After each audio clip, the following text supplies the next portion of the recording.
But we begin tonight with our crime time and primetime probe of the death last February at the Beverly Hilton Hotel of the songbird of her time, Whitney Houston. I know there's reports that she maybe was drowned or did she overdose, but no, we won't make a final determination until all the tests are in. There was no visible signs of trauma, and foul play is not suspected at this time. There were no obvious signs of any criminal intent at this time, and it's currently being investigated by the Beverly Hills police detectives. If you scratch the surface, it didn't take you long to find out that she was still that little girl from New Jersey. And she wore fame, and she was wonderful in it, but she was always that little girl from New Jersey. Our focus tonight, ladies and gentlemen, is whether that little girl from New Jersey, the legendary 48-year-old pop singer Whitney Houston, really died of an accidental drug overdose, or was she, as some are now claiming, murdered, as a former Chicago police officer and now top Hollywood private eye alleges. With us to discuss the shocking allegations of murder, cover-up, and videotape, former Newark, New Jersey mayor and friend to both Whitney Houston and her controversial former husband, Bobby Brown, Sharp James. Mayor Sharp James is with me here in New York. The well-known former homicide detective Rod Wheeler joins us from Washington, D.C., while Mike Walker of the National Enquirer is on board from his base in South Florida. Mike, let me start with you. Welcome all you gentlemen. As you've written, Mike, you know, the private eye, this fellow, what's his name? Peter Hubel. Paul Hubel. No, it's Peter Hubel. All right, well, he's claiming that Whitney was murdered by two thugs working for a high-powered East Coast drug dealer sent to collect $1.5 million in drug money that Whitney Houston allegedly owed the mastermind. So two thugs were sent.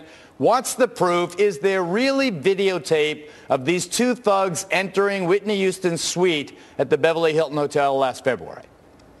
Well, he claims that he has that. He has given it to the FBI to look into. And if these allegations are true, it's pretty sensational. But let me tell you something. You heard people talking about the autopsy report. Anyone looking at that autopsy report who says there are no indications of possible foul play, I think doesn't know how to read an autopsy report. She had lacerations, cuts, bruises on her scalp, her mouth, her shoulders, even on her breast. It looked like somebody had shoved her into that bathtub. And Geraldo, the bathtub water, 6 hours after she died, was tested. The temperature was 93.5 degrees 6 hours later. It must have been scalding hot, and as you probably know, there was a burn about 5 by 3 1/4 inches on her back, scald burn. Okay, she did not step into it willingly, and the coroner sort of indicates that, well, she fell.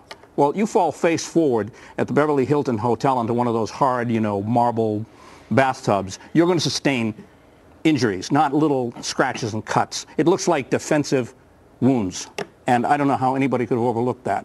And as far as the idea that drug dealers came to collect money from her, if you remember on your show back in the 1990s when I made the sensational claim that we had proof that Whitney Houston was being threatened by her drug dealer with death because she wasn't paying her drugs. That was before anybody even knew Whitney was taking drugs. Your audience reacted rather strongly, but of course all this was borne out because Whitney later admitted she'd been taking drugs since 1992. When she died, her yearly intake of drugs was about $230,000, and there were numerous cases, not just that we claimed, of her being approached by drug dealers and threatened with physical harm and death. And in one case, Bobby Brown was kidnapped. There was a whole book written about this incident.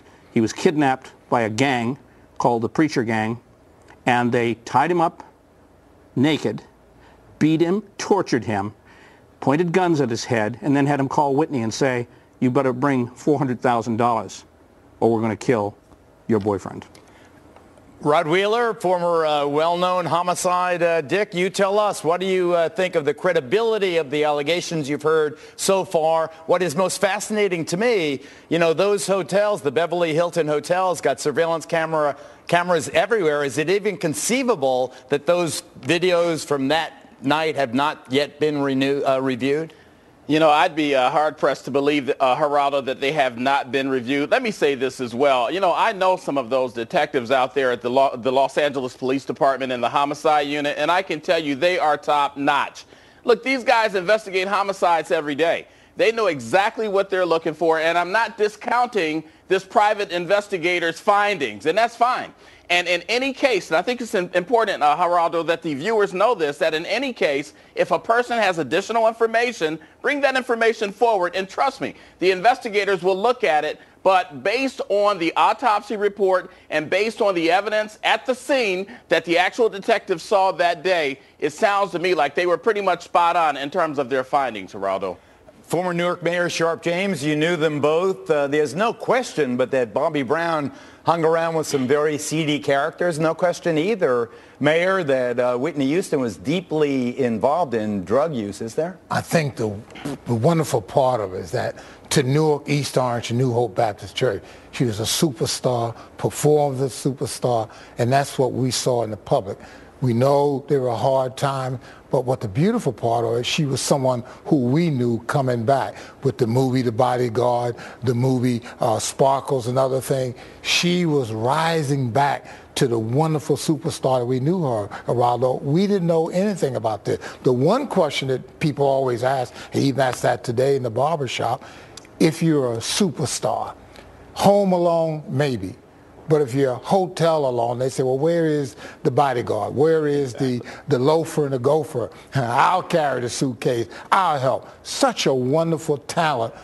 Home alone, maybe. Hotel alone, there should be some people or some persons of security around such a superstar and a great talent. Mike Walker, isn't it the obvious weakness in this proposal or this allegation that there may have been foul play here? The fact that she did have a bodyguard, there was an entourage, the suite was occupied almost continuously, was it not, Mike Walker? Almost continuously, except for the 45 or 50 minutes when her assistant stepped out. And when that assistant stepped out, for some reason, no one stayed with her. She was alone during that time. When they came back, when the assistant came back, she found her face down in the bathtub. Yes, it is kind of wacky that she didn't have some kind of bodyguard with her at all times. So back to Rod Wheeler, accidental drowning with heart disease and chronic cocaine abuse and addiction complicating it. Plus, she had sedatives. The notion is she fell asleep in the bathtub. I think that's really the working thesis. But if indeed there are defensive wounds, Rod Wheeler, you would admit that does raise some questions that would seem to indicate the righteousness of another look, another hard look at the forensic evidence.